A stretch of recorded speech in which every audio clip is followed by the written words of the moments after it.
race fans weekend in North Carolina. The Winston Cup preview and the NASCAR Busch Grand National preview that was held in Hickory, North Carolina, and that's where I am at the Clements 8 on this and the Winston Cup. Coming up on today's show, NASCAR President Bill France talks about what it's like to handle the reins of America's most popular. Got a pretty crowded schedule right now, and I'm focusing mostly for 52 weekends. We could go with 52 weekends if just pure NASCAR. And you'll get a glimpse of what to look for this season as we take you to the Busch and Winston Cup previews. Teams are dressing up in new colors and new sponsors for the new year. You'll also get a first-hand account of NASCAR's trip to the Orient. Childress Racing team member Chocolate Myers puts down his wrenches and grabs his camera to document the news-making journey to Japan. All that and more coming up on Inside NASCAR. Today's show is brought to you by Texaco Haviland Formula 3 Motor Oil. Add more life to your car. Take it to the star. And by Miller Genuine Draft. Crack open the refreshing taste of coal-filtered Miller Genuine Draft. And stay cool.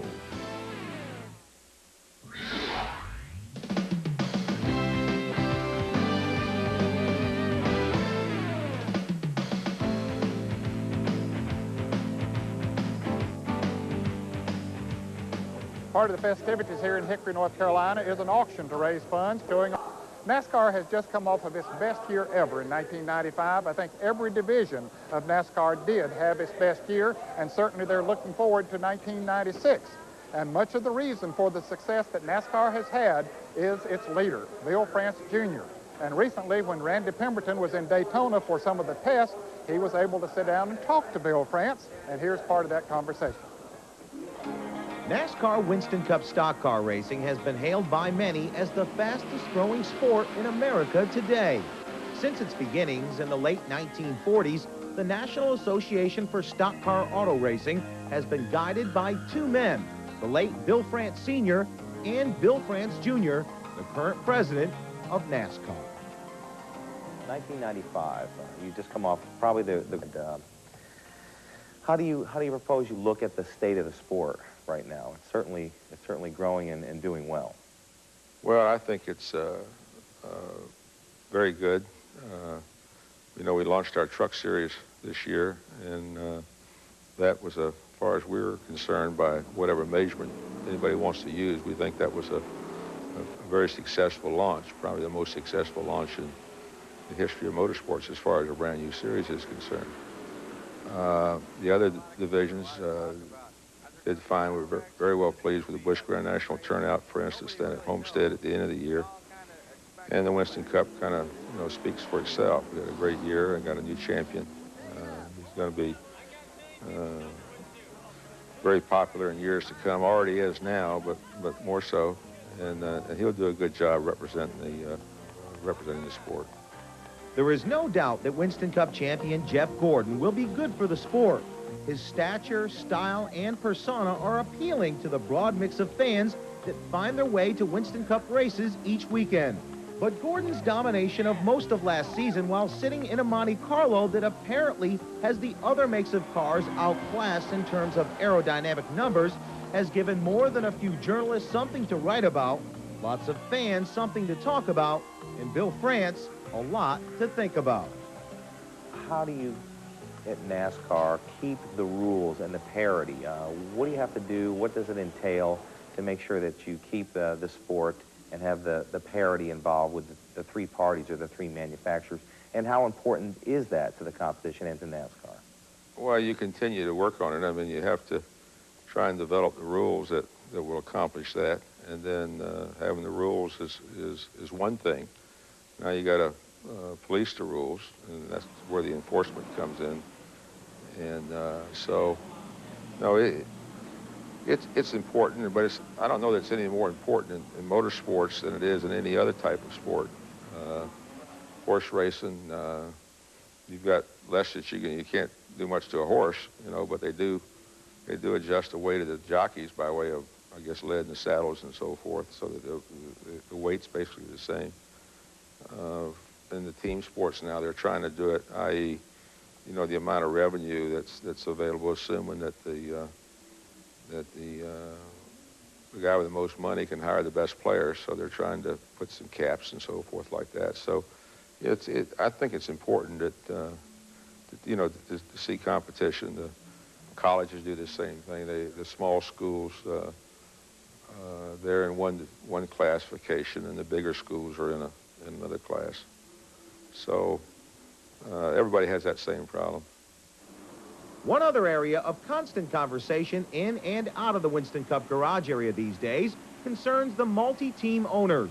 Presently, there are 3 multi-car teams: Robert Yates with Dale Jarrett and Ernie Irvin, Rick Hendrick with Jeff Gordon, Terry Labonte, and Kenny Schrader, as well as Jack Roush, who has added Jeff Burton to his tandem of Ted Musgrave and Mark Martin. Over the past several years, the multi-car teams in Winston Cup racing have certainly gotten a lot of attention. Rick Hendrick has done his very successful. Is it a concern that somebody might get too much control or too many teams? There's not a ruling per se, but I think from a practical standpoint that the ability to manage more than a couple. Rick Hendricks has done a very good job over the years with 3. A lot of teams that have tried 2 have had a difficult job managing 2. Managing 1, I mean, it would seem to me like it's a pretty full-time assignment. So I think that's pretty much going to control it. Even though you may have a sponsor that wants to put some dollars in there to be able to give the sponsor back a good return and not be too diluted. So I don't see that as a problem. Of course, in New York City, you announced that you'll be going to Japan with NASCAR for at least an exhibition race. A few fans recently have voiced an opinion that they think they might be being passed over by the sport, not getting a race in the Midwest, let's say, but they've voiced their opinion that they'd like to have a race. Have you heard anything in No, respect not to really, that? but that's the cars primarily that will be going over there will be our Winston West cars on the West Coast. They run basically with the same rules, like, 'cause, you know, those cars race with the East Coast cars or the Winston Cup cars when they race at Sears Point and also at Phoenix. So there'll be a sprinkling, perhaps, of some East Coast Winston Cup cars that'll be going over, but it's not going to be a points race for the Winston Cup. It's not added to the schedule. Nobody has to go. There are certain sponsors that are interested in Japan that'll probably want a car to go. And that's for 1996, and we're not looking for that for 1997 and beyond, quite frankly. We see the Winston Cup Series being a domestic series. I said in New York the last 2 years that you know, what the schedule and how many events will be on it long term, I'm not sure. Short term, I said what we needed. We got a pretty crowded schedule right now, and I'm focusing mostly on from the race team standpoint. NASCAR standpoint, I guess there are 52 weekends. We could go with 52 weekends if just pure NASCAR. But in trying to look after the race teams out there, which is the key right now, because they have to build the cars and fix them up in between the events and so forth. So that's where the big strain is right now. Now, fans, next week we'll have part 2 of the conversation with the president of NASCAR, Bill France Jr. But right now, let's catch up on the news. This segment of Inside NASCAR is brought to you by Texaco Haviland Formula 3 Motor Oil. Add more life to your car. Take it to the star. This past Monday, another bombshell hit the sport of Winston Cup racing when Bruton Smith, Chief Executive Officer of Speedway Motorsports Incorporated, purchased the Bristol International Raceway for an undisclosed amount of money. It's the second time in the past few weeks that the racetrack mogul has made a deal to purchase a NASCAR-sanctioned track. 3 weeks ago, Bruton bought half of the North Wilkesboro Speedway in North Carolina. This week's acquisition of the half-mile high bank track in Tennessee now gives Speedway Motorsports holdings in 6 racing facilities, including the Texas Motor Speedway, currently under construction. After months of negotiating, Jeff Bodine finally signed and unveiled a new sponsor for his Ford racing team. The QVC television network will back Bodine's efforts for 1996 and beyond, although the specific terms for the deal were not disclosed. Bodine's signing leaves only Budmore Engineering, Stavola Brothers Racing, and Blair Motorsports, formerly Junior Johnson Racing, the only regular teams on the tour without a sponsorship package, with the season kickoff coming in just a couple of weeks. The International Race of Champions field has been filled. Former Winston Cup champions Rusty Wallace and Terry Labonte have been added, along with World of Outlaws Sprint Car champion Steve Kinzer. And for the first time in history, the reigning titleist of the NASCAR Busch Series gets an invite.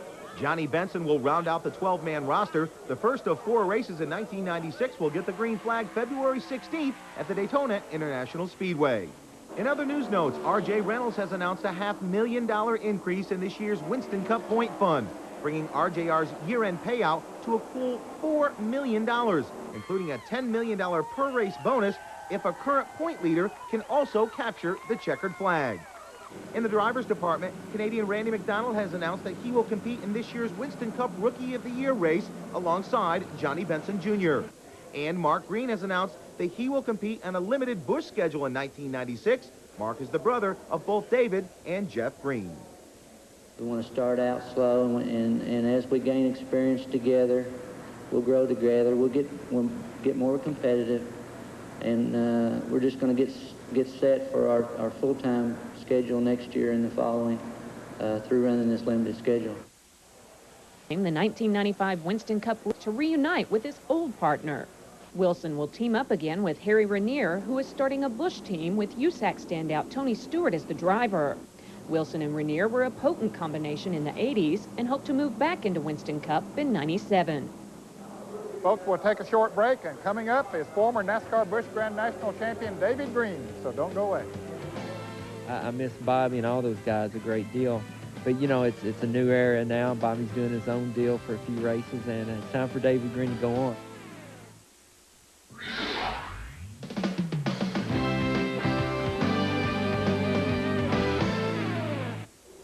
1995 Penrose Rookie of the Year Challenge winner Jeff Fuller was showing off some bright new colors on his cars that he'll race in 1996. We'll have Jeff on this program next week. David Green also has some new colors on his car. David is a former champion of the Busch Series. He also has a new ride for 1996. And this week, Stephanie Boyd spent a day with David as they went to one of the Caterpillar plants that sponsors him. To say a guy can drive anything is a high compliment in the world of racing, and David Green proved it during a recent media day for his new sponsor. Green had a field day testing out heavy equipment at Caterpillar's Clayton, North Carolina plant, but it won't be long before he'll give up dozers for his new ride in Buzz McCall's Cat Chevy. You know, our goal is to try to become a championship contender here in the very first year, so I'm really excited about it. The move to Cat Racing brings an end to Green's long association with Bobby Labonte. In 1992, after losing his ride, Green worked as a crewman on Labonte's Busch team. When Labonte moved to Winston Cup in 1993, Green took over as his Grand National driver and finished third in points. Then in 1994, the two continued their association, and Green went on to claim the series championship. But the 1995 season was one of disappointments. Numerous DNFs and a 12th place finish in the points fell well below the team's expectations. And that's when Green says everyone knew it was time to move on.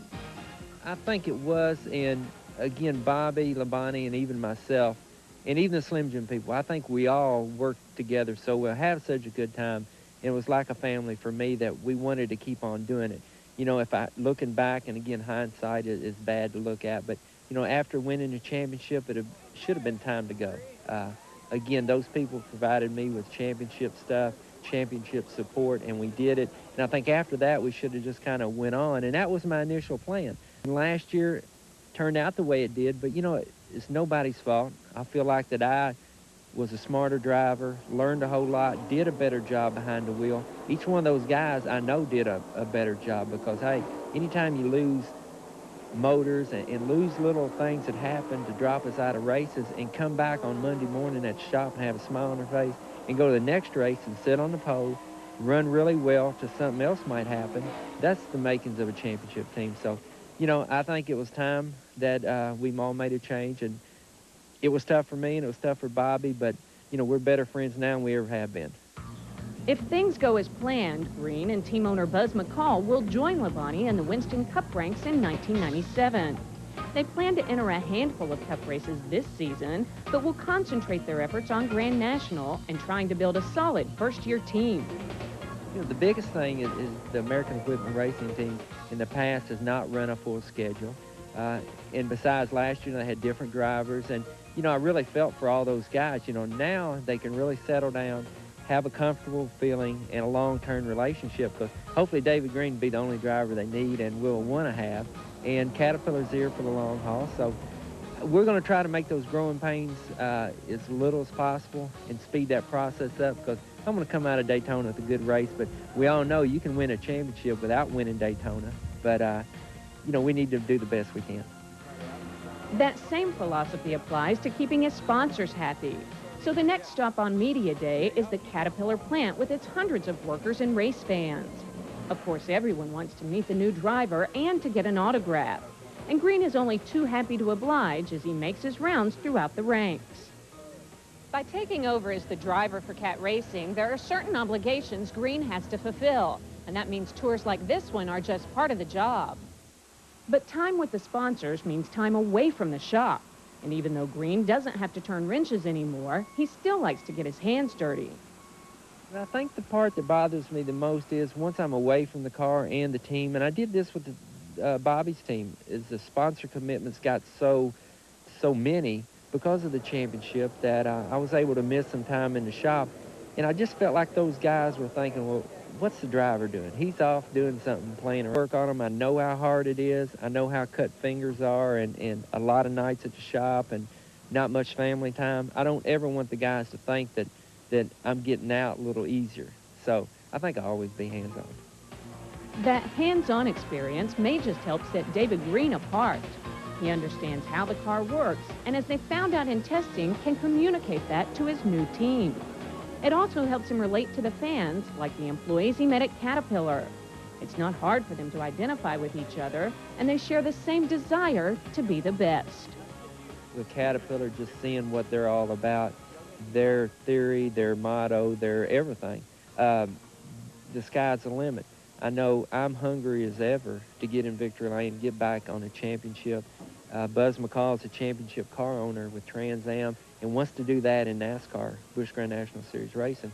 And I know the team, American Equipment Racing, Butch and all the guys, had a frustrating year last year. Ward Burton came along, and all those drivers helped them out to get over those growing pains. They just want to go to the racetrack each and every week, have the same driver and one common goal, and that's to win. As you can see in the background, a large crowd was on hand for the 4th annual NASCAR Busch Grand National Preview here in Hickory, North Carolina. A lot was going on. It's sponsored by the local Chamber of Commerce. It benefits the Sipes Orchard Home for Children, a local charity. And our Stephanie Boyd came along and files this report. NASCAR's top track. She should have been in Hickory, North Carolina last weekend for the Busch Grand National Preview. Simulators and video games were both on display for fans to take advantage of. And if you're into NASCAR collectibles, this was definitely the place to be. This is the 3rd year I've done this show. It's a very good show. And we get a good response. Everybody that walks by is a race fan. So that helps a lot. And we have a good turnout every year. And I do good every year. That's why I come back.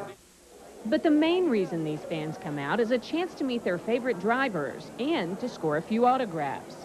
Well, this is my hometown. This is in Hickory, North Carolina, and I've raced here a lot of late model shows and see a lot of people I haven't seen in a long time since I've been on the series. So it's very nice to come home and see all these people come through the line 2-3 times. You know, you just stay there and stay with them. Oh, it's great. It's good to see the fans, and we get to show off our new colors with Royal Oak and Jackaroo Barbie sauce. So it gives them an idea of what's going on, what to look forward to in the coming season, and we get to talk racing. We're ready to go. Of course, coming off their recent test in Daytona, all these guys were anxious to talk racing, so let them have at it. 93 was a good year for me, my rookie year. 94, we continued to make progress and moved up to 5th in points, and last year I just went backwards, and I can sit here and talk all day about why that happened and why I think it happened, why everybody else thinks it happened. But the fact of the matter is 96 is what we got to be concerned with, and I'm glad 95 is over and looking forward to 96. And I want to get back up there where I know I belong, competing for top 5s and top 10s and race wins every week. I know I'm capable, and I know my team's capable, so I'm really looking forward to getting back up there and running up front. You set goals too high sometimes, I think, and I try to be realistic about what I can expect of my team and myself. And, you know, when I started my team last year, I said, you know, we're building this team from the ground up, and if we can accomplish these things and get all these cars built and get my team going in the right direction, then then that's a good accomplishment in itself. But when you get to the racetrack, you forget all that. You say, well, you know, I ran here 5th here last year, or I won here last year, and I feel like I can do the same thing this year. And it takes a total team effort from top to bottom. Your equipment's got to be in A1 shape from top to bottom, and we just didn't have it last year, and I'm confident we will this year. And like I said, I'm hoping to cash in on some of my problems of last year this year.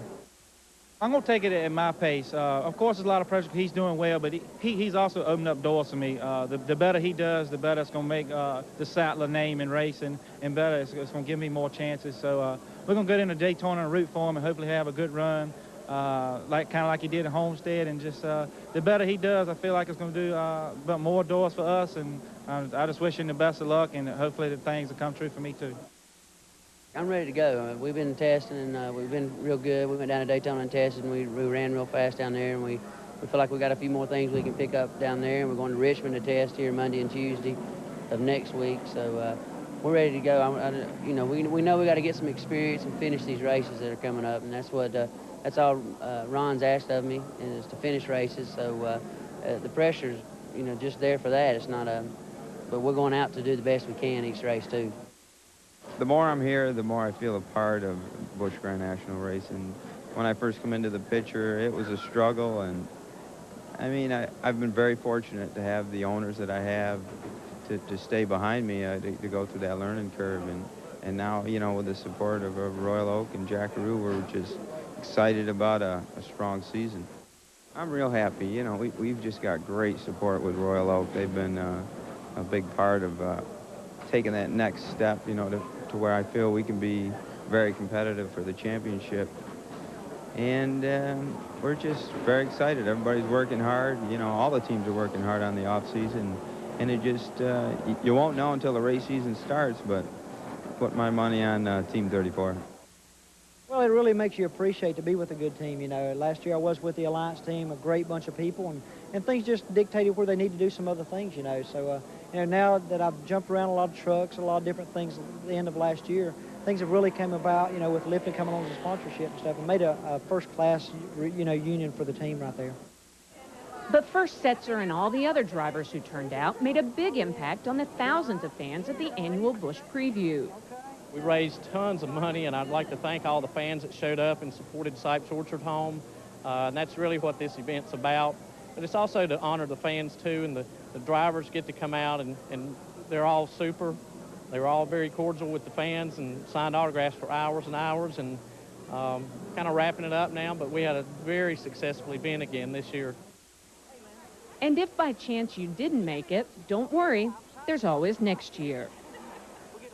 Folks, while we're on the subject of Busch Grand National Racing, we want to correct an error that was on this program 2 weeks ago. In a report, it was said that Chevrolet had clinched the Manufacturers' Championship in this division in 1995. That was incorrect. Actually, Ford won the Manufacturers' Championship in the Busch Series in 1995, and we apologize for any inconvenience that it might have caused. Well, we'll go from the Busch preview to the Winston Cup preview when we come back, so you stay with us.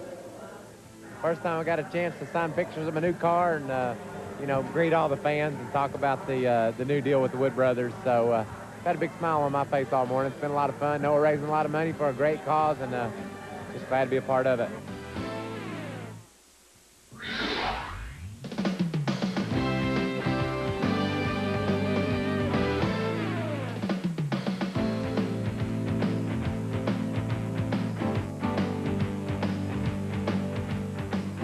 Former NASCAR Busch Series champion Larry Pearson is showing off some bright new colors on his car for 1996, and so were many of the NASCAR Winston Cup drivers at the Winston Cup preview. When arriving at this year's Winston Cup preview in Winston-Salem, North Carolina, one could see that it was going to be bigger and better than ever. Inside the Lawrence Joel Memorial Coliseum, over 40 drivers appeared in 4 separate shifts. Drivers rimmed the Coliseum floor while fans lined up waiting for a word, a smile, and an autograph from their favorite. A portion of the proceeds from admission and the other areas of interest at the preview were donated to charity, including the Brenner Children's Hospital of Winston-Salem and the Winston Cup Racing Wives Auxiliary. Winston does a really good job organizing this deal because we really get a lot of people through line and get to see a lot of people, and that's what it's all about. When the fans take their time to donate money and time for us and to us for a good cause, it's nice that we're able to accommodate them with a good, clean system where they can get in and get an autograph and get out. The preview has become a tradition for thousands that attend each year. Located in 3 separate buildings in order to accommodate all the cars and attractions, there were endless things to do, like get an up-close look at the new cars and colors before they head out to begin the season in a couple of weeks at Daytona. It was estimated that some 30,000 fans found their way to this year's Winston Cup preview, some from very far away and some from right around the corner. How did you guys get here? About 9:30 this morning. So, what have you done so far? Shop. Spent money. Spent money. That's it. Line? Yeah, for a little while. A little bit. Who did you get? Mike Wallace. Mike Wallace? Jimmy Hensley? What's your name? Drew Couturier. You got Jimmy Hensley. Yeah. So you guys were in the same line then? Yes, we were. Yep. Yeah. So what else did you do? Did you go to the unveiling for Jeff Bodine, QVC? We were in there, couldn't get close to it. Too many people around. I was in there. I couldn't even see the car. I haven't seen it yet. I walked out of the building. There's just too many people. I think it's a hoax. It's not really there. He was standing on something, man. It might have been a big box, but and something cranked up, but I don't know what it was. If it was souvenirs you were after, you couldn't have come to a better place. You name it, and it was there.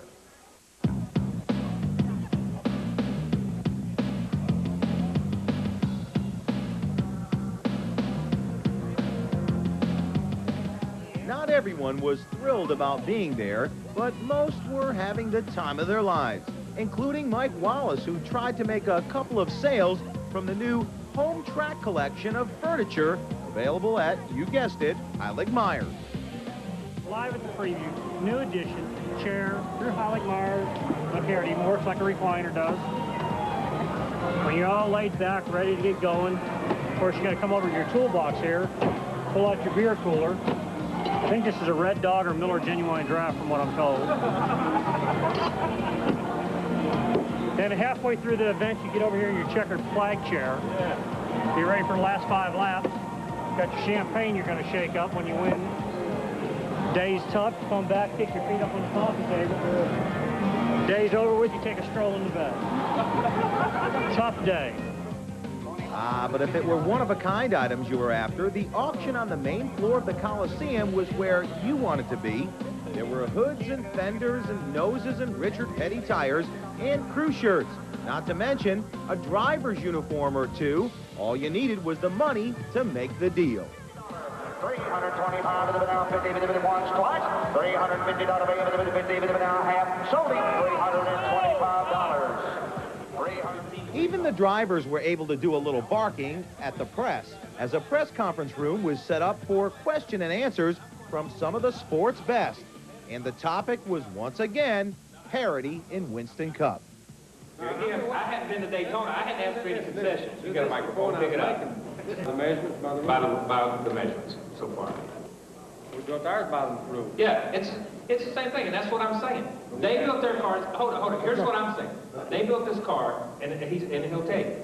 They built this car. Is the car that you have now better than the first Chevy you ever built?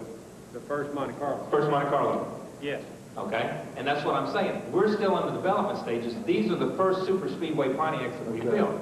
In 6 months, when we get into our second and third stage Pontiacs, then I'm sure there'll be better race cars. While the press continued to drivers' autograph. All in all, it was a worthwhile day for everybody on hand at this year's Winston Cup preview. I wish we had more time to allot to each person, because you don't get to say much more than hello, how are you? And those are the people that make it possible for us to do what we enjoy doing. You know, it's all for a good cause, certainly. The people, the children at Brenner's Children's Hospital are the ones that are hopefully benefiting some from it, and we're giving a little something back. But the big thing is for the fans here, and that they get an opportunity to come see their favorite driver. Well, the Winston Cup Preview has become a very popular event each year, and certainly a lot of money has been raised for the Brenner Children's Hospital, Air Care, and this year, Winston Cup Racing Wives Auxiliary. And our hats are off to the folks at Winston and Goodies and all of those people who helped to put it on. Still to come, we'll have the mailbox, and Chocolate Myers will take us to Japan.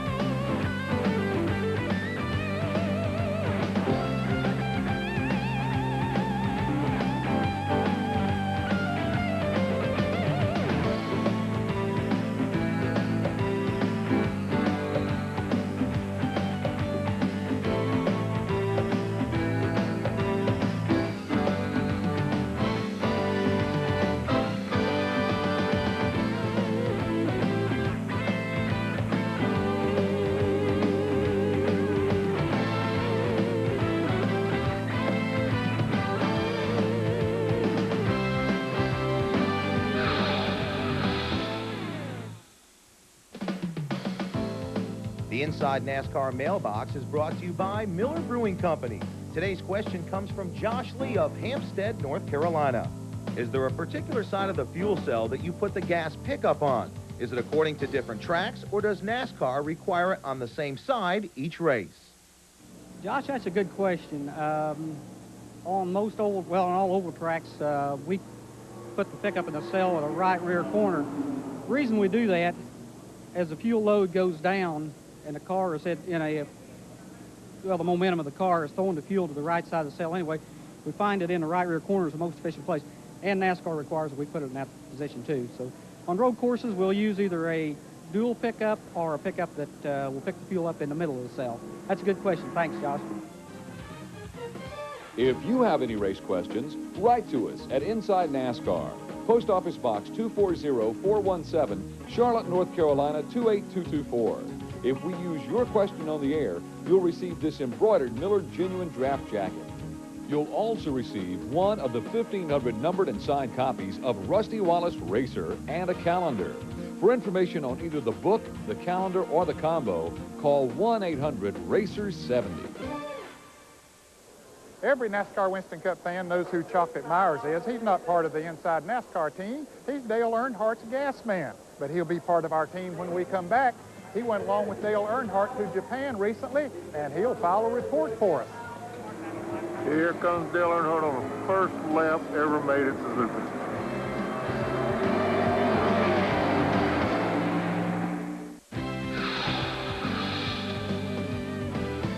Mike McLaughlin was showing off the new colors on his Royal Oak charcoal car that he'll run in the Busch Series this year. You know, NASCAR announced recently they would be going to Japan for an exhibition race in November of this year. We got Earnhardt's reaction last week. Well, this week, Chocolate Myers, he went along with Earnhardt over there to do a little promotion, and he took a camera with him, and he shared some of those moments with us.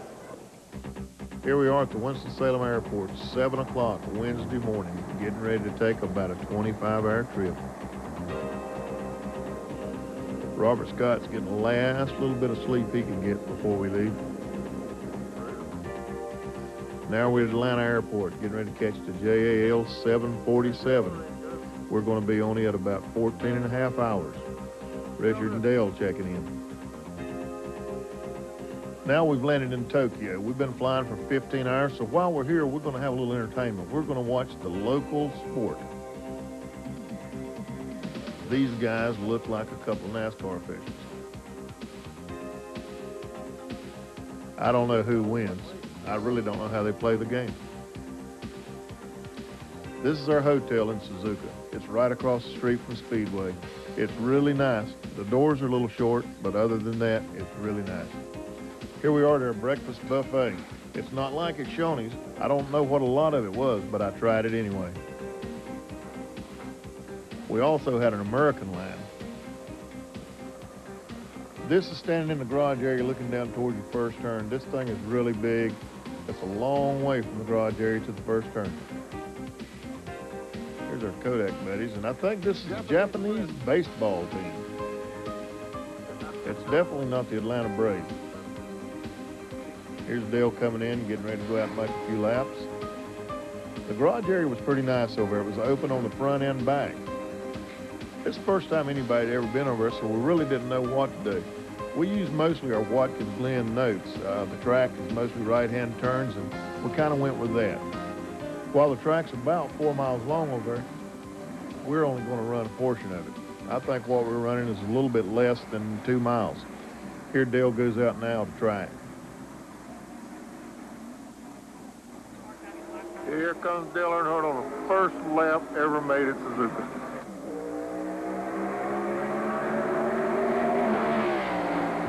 It's a long way from right here all the way down going into one.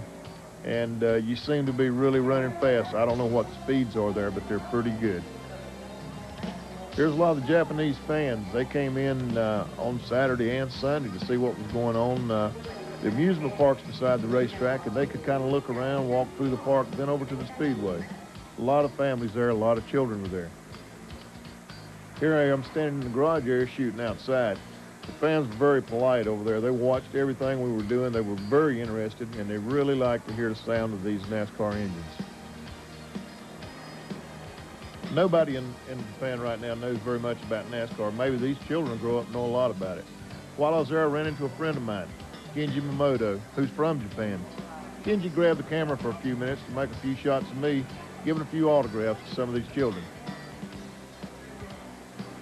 We had lots of people over there wanting autographs. It was really hard to believe that those people knew anything at all about NASCAR. They did know a little bit about it, but I'm sure that they're going to know a whole lot more.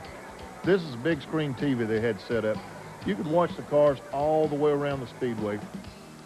This is a shot of pit road. This is from coming into pit road, looking all the way down pit road. I'm sure it'll be a lot different when we get back there. These are a couple of guys that were with the Kodak show car. They're drinking coffee out of a can. We got it out of a vending machine. Believe it or not, it's Georgia coffee. Here's a Kodak show car, also a Japanese car. We use those cars to make parade laps with our car.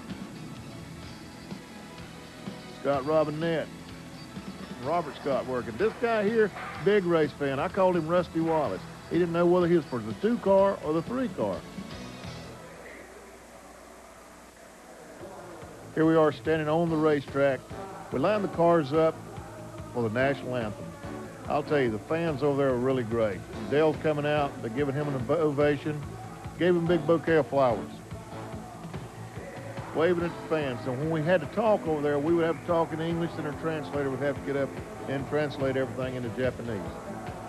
But really, it wasn't that hard to communicate with those people. They're racing fans, they're racing people, and basically, everybody's there for the same thing.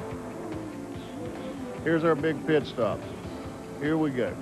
I'm jacking the car up, which is new to me. The guy's changing the tire. That's new to them. We just put a crew together just for this Japanese deal. Really, it worked out pretty good. I think we're going to maybe keep it that way. After we make the pit stop, Dale goes out and runs a few more laps. We did the same thing Saturday and Sunday. We're through with our Japanese trip now. All we got to do is come home. Dale and Richard's thanking everybody for just letting us come over there and run. When we got back to the U.S., Dale had a big press conference at Daytona, and he'll tell you more about it. I've learned a lot about their thoughts on Formula One racing, which is international. The other drivers from Italy and wherever come in and race. And Eric Center was very highly thought of over there. They embraced him quite well when they came, and he was a part of their culture, so to speak, when it came to Formula One racing. And that's the kind of I would like to be thought of in that manner. And the fans, when you stop, shake a hand, stop, sign an autograph, it's just like you gave them something of great value, and they really want to repay you with thanks and respect. And it's just tremendous how they respond to you. And I think once they get a taste of it and they learn about NASCAR racing, everybody you meet over there be that way, which everybody we met at the Suzuka circuit was that way. Well, thank you, Chocolate. We appreciate that. You did a good job. And if you ever decide to give up your day job, maybe we can put you on here at Inside NASCAR. Who knows? You might even get my job. Well, still to come, we'll have the Inside NASCAR profile, so stay with us. Coming up next week, we'll have part 2 of our conversation with NASCAR President Bill France Jr. as the sport gets set to kick off another banner year. Mike Skinner will go down in history as the inaugural champion of the NASCAR Truck Series. We'll visit with the 1995 titleist as he prepares to defend his crown. After a stellar career in the NASCAR modified ranks, Jeff Fuller took the Busch Grand National Circuit by storm last season, earning Rookie of the Year honors and finishing 10th in points. Now he's ready to step it up another notch. We'll talk to him next week on Inside NASCAR.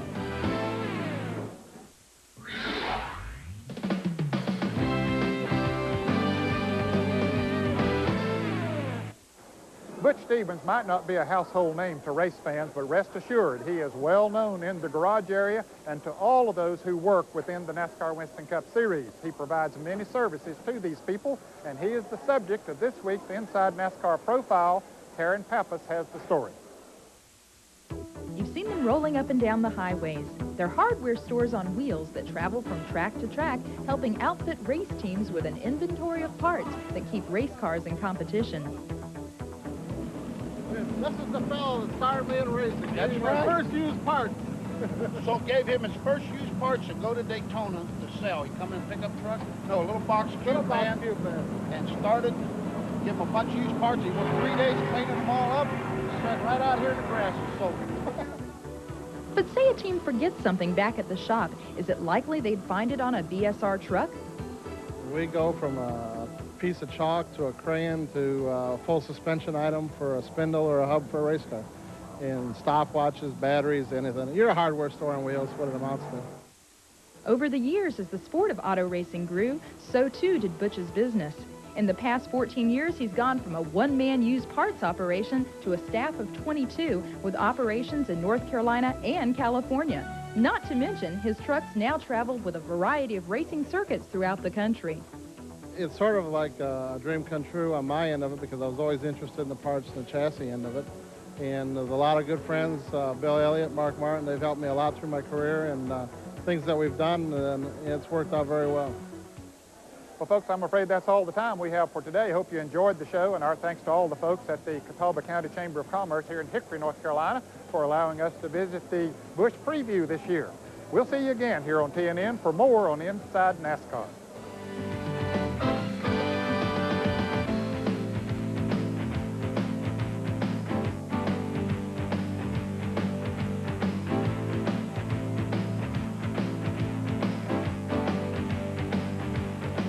Today's show has been brought to you by Texaco Haviland Formula 3 Motor Oil.